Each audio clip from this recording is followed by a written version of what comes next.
Okay, hi. I got my Godzilla sweater on for this. Just thought that I would let you know. Okay, so um initial thoughts. Godzilla Minus One was fantastic. It was one of the best Godzilla movies ever made already. If you're a Godzilla fan, there's nothing I can say to convince you to go see it because you're already going to go see it. If you're not a Godzilla fan and you're just thinking about it, this is an excellent point of entry, I think. It's kind of a retelling of the original, but with different theming, I think. My big thought is that most serious Godzilla movies interpret Godzilla as something different. Like he's a stand-in for something different. In the original, he was a stand-in for the nuclear age, for the nuclear bomb. Um, in the American MonsterVerse movies, he's a stand-in for nature's will. You know, he's like a rebalancing agent. Um, like he's the Earth bringing itself back to equilibrium. Um, in Shin Godzilla, he was a natural disaster. He was, in fact, the Fukushima nuclear disaster.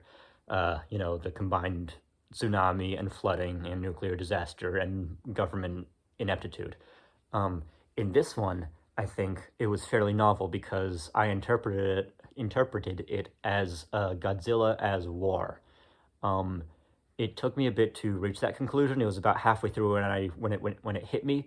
Um, there's a recurring line of the main character saying things like "My war isn't over yet." It takes place after World War II, and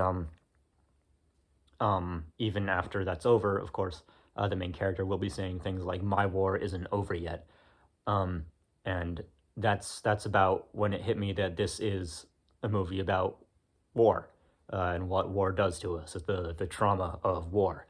Um, and through that lens, I think pretty much every scene with Godzilla in it can be interpreted in some way as, you know, the damage that war does to people.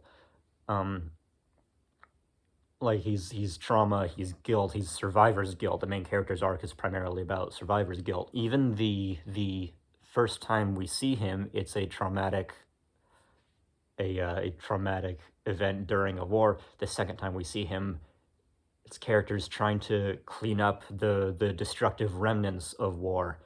Um, like the theming in this movie, I think, was just fantastic. Some more disorganized, spoiler-free thoughts. Godzilla's design is amazing. I love it. The quality of the CG is extremely high. I think the audio is fantastic. The sound editing and everything, whatever. I don't know the technical terms for this stuff. Um, there weren't any shots when I was looking at the screen and thinking, "Oh, that could have been cleaned up a little bit better." No, it was overall it was just very beautifully blended. I guess there was one shot towards the end when you see a character's hair out the side of a cockpit of a plane, and it looks a little bit fuzzy. I'm like, green screen? But other than that, like, no complaints. That's obviously a very small nit to be picking. The soundtrack was glorious. I loved all of the supporting characters. Like, there weren't any characters in this who I was, like, bored with. Honestly, except for the main character. He didn't have much of a personality. He had an arc. He was very developed, but he didn't have much else for me to hold on to and be like, oh, that's cute. Every other character, though, like, they were all very pleasant. They were all very likable, even after, like, seconds of screen time, which is something that I don't think a Godzilla movie has had before, except for maybe Final Wars, which, like, it's kind of an acquired taste. The atomic breath, good lord. Um, it's probably the most powerful atomic breath we've ever seen, which is surprising because this is a very small incarnation of Godzilla.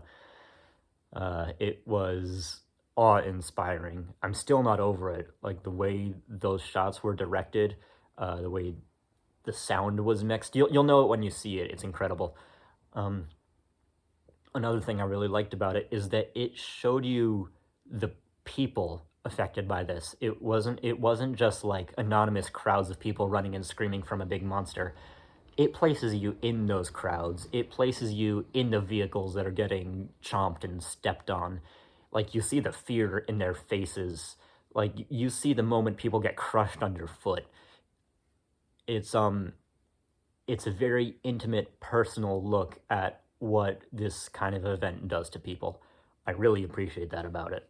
There's also a handful of what I would describe as action scenes. Typically, in a solo Godzilla movie like this, you get scenes of destruction, scenes of planning, scenes of plans being executed, but there were some actual action scenes in this, like taking offensive action against Godzilla. It's something that you very rarely see. Like, the last time I can remember seeing something executed this way was actually in the second anime movie, when they have the mech suit fight against Godzilla. I liked that scene a lot. Hot take. But it was that same emotional setup of a scene, like taking on the impossible odds, just sort of, off the cuff. All right, we're in this situation. Let's do this. Let's try and kill this thing. Like I haven't seen that kind of thing.